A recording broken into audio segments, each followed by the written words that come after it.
Becky. Welcome back to my channel. I'm really excited to be filming another Disney video for you guys. You know, I love filming Disney videos for you. I love talking about Disney. So thank you for giving me a reason to talk about Disney to somebody besides my poor family who has to hear about it all the time. So I can talk to you guys about it and kind of get it out of my system. So today I'm going to be sharing with you all some things to do before you go to Disney. So your Disney to-do list. These are things that you need to do or consider or plan for or think about whenever you are planning your Disney vacation. There's a couple things that are kind of generic for pretty much any trip, but then everything else is Disney World specific. So if you want to see my Disney to-do list before you go on a Disney vacation, then stay tuned. So the first thing is, make sure that you invest in good walking shoes for you and your children. I see people walking around the park, and if this feels good to your feet, then totally ignore me. But I don't see how people walk around in an amusement park all day long in high heels, flip-flops, unsupportive sandals, those types of things. You're going to be walking 5, 8, 10, 12 miles a day. That is a lot of walking. And even if you want to wear sandals some of the time, I would really recommend making sure that you have a good shoe for you and for your kids so that they're getting that support that they need when they're walking all those miles every day.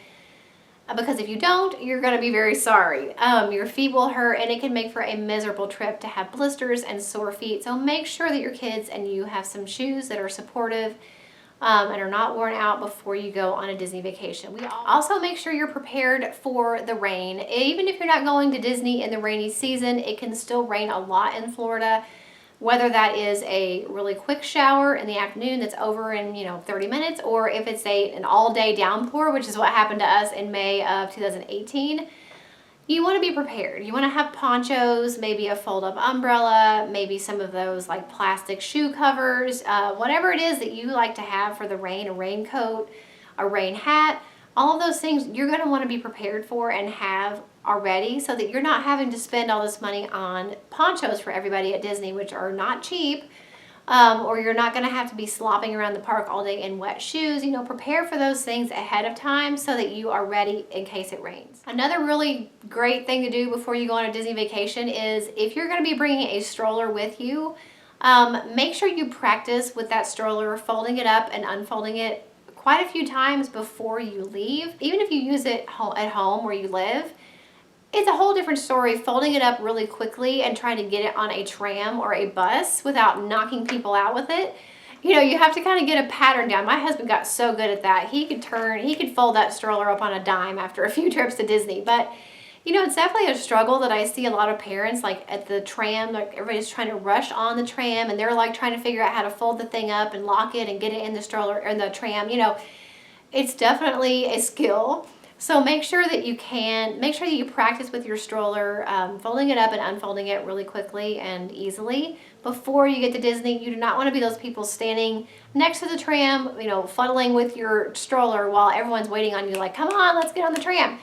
You don't want to be those people, so practice with the stroller before you leave. Okay, and so when it comes to booking your Disney resort room, sometimes, and not all the time, a room or a view upgrade is not that much more than a cheaper room. It's always in your best interest to ask, how much more is it to stay in a garden view room versus a standard view room?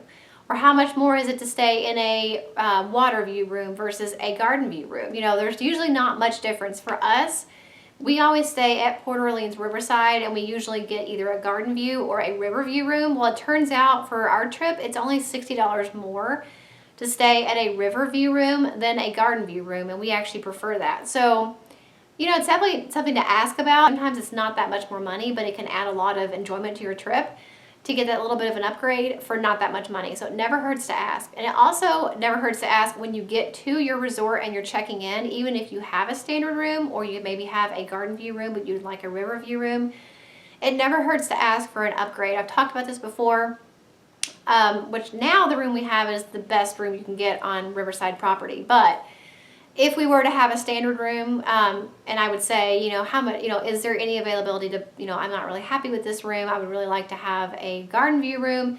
Is that available? And a lot of times they'll say yes, or maybe they'll say no. And I'll say, well, what about tomorrow? Is somebody checking out that you could move us to that room?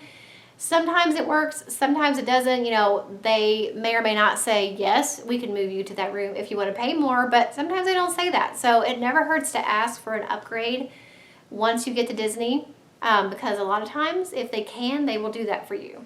I guess I should have mentioned this first, but another thing to make sure that you're doing when you're planning your Disney vacation is that you are making your Disney vacation early enough that you're able to take advantage of those priority kind of advanced reservations. So for dining reservations, that's 6 months, 180 days in advance of your trip, you're actually going to be able to start making dining reservations. So if you don't have a trip planned, if you want to go in, May and you haven't made a reservation yet and it's March, then chances are pretty much all the good dining reservations are going to be gone by that point. So if you even think you're going to be going to Disney in May, you need to be making your reservation way back in, November to be able to get full advantage of that 6 months, priority dining reservation availability. The same thing with fast passes. You're able to make 3 fast passes per day of your trip in advance.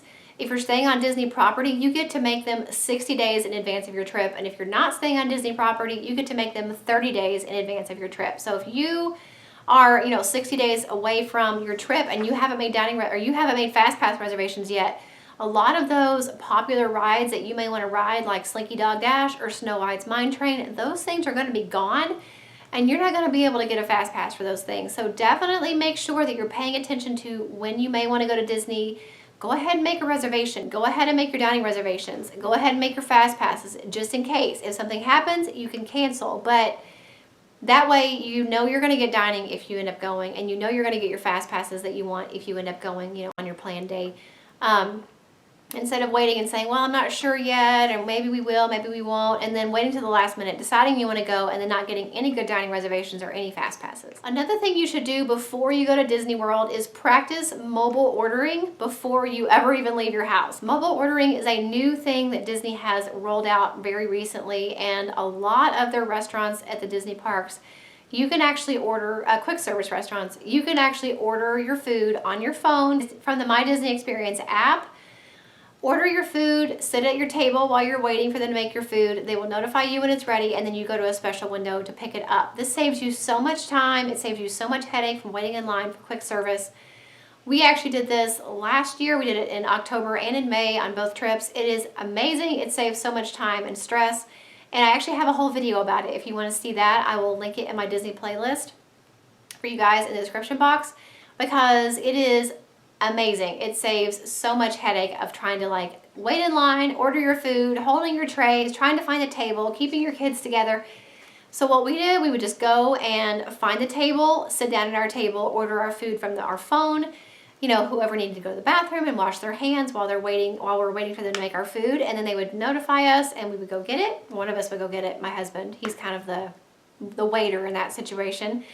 He would go get the food and we would just sit there and already have our table, reserved and waiting for us. So it is a great option, but it's a good idea to play around with it a little bit before you leave.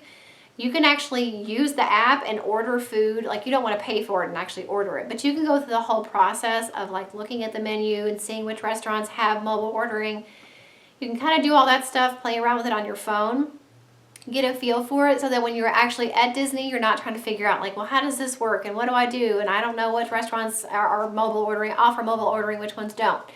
Kind of get that figured out ahead of time, and check out that video because I think it'll be really helpful to kind of show you how it works and which restaurants are participating in mobile ordering and all that good stuff. Speaking of dining, another really great thing to do before you go on your Disney trip is to get on the Disney World website and look at the menus for all of the different restaurants that you think you may want to eat at.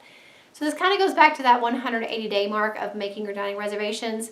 Before you do that, you would want to see what restaurants have on their menu. And a lot of times their lunch menu is different from their dinner menu, and they have a breakfast menu which is different from their lunch menu. There may be certain restaurants that, like us, a lot of times their lunch menu appeals to you more than their dinner menu. Or maybe you think their lunch menu is amazing, but you really don't think their breakfast food looks that great. Getting on the website and kind of looking at all the restaurants, seeing what's on their menu. You can see a full menu for each restaurant, get an idea of what they have to offer, what's on the kids' meals, what you may want to get, and that kind of helps you to plan what dining reservations you're going to want to make and which places you're going to want to eat, and then maybe some things that you might want to order when you get there. And my last thing that you should do before getting ready for a Disney vacation is to kind of build up the hype. You know, sometimes, especially when you're planning a Disney video 6 months or more in advance, your kids feel like there's never an end in sight. You're like, when are we going? When is it actually going to be time to go? So a couple things that we like to do is, first of all, we make a Disney chain. So every year before we go to Disney, after I've made that final payment and I know like pretty much 100% we're going to go, we make a Disney chain for those last 30 days or so. So you know those things you made in school with like just the little links?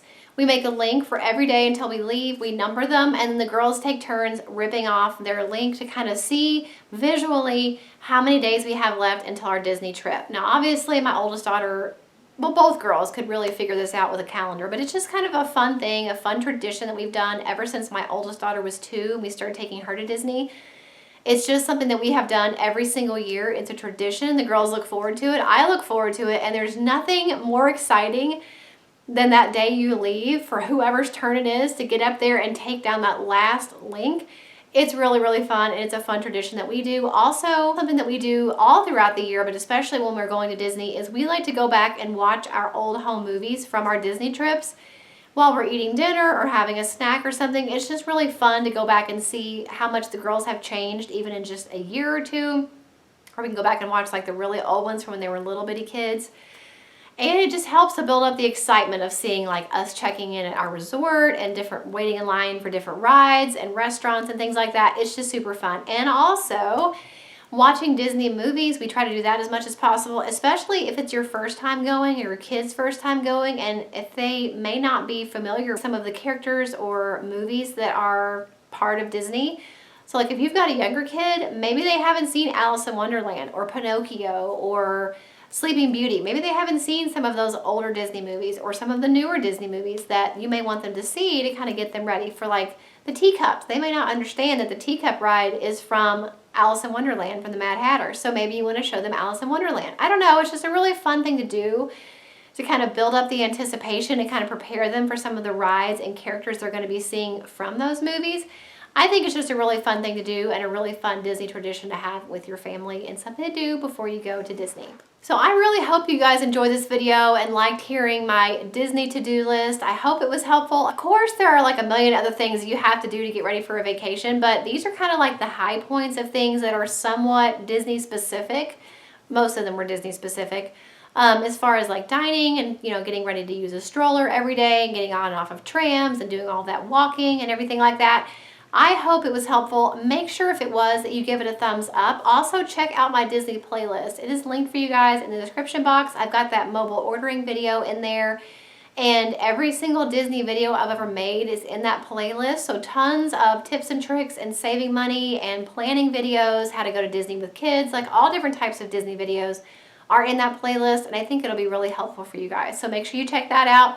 Don't forget to subscribe if you're not already. Hit that little notification bell next to it so you'll be notified every single week when I upload new videos, and I'll see you in the next one. Bye. Thank you so much for watching all the way to the end of this video. If you want to see 2 of my older videos, you can click the links right here. And if you want to subscribe to my channel, if you haven't already, and you definitely should, you can click right here. I upload every single week. I have some links in the description box for some of my favorite stores and products, as well as my P.O. Box address. Check out those links if you're interested in those, and I will see you guys in the next video.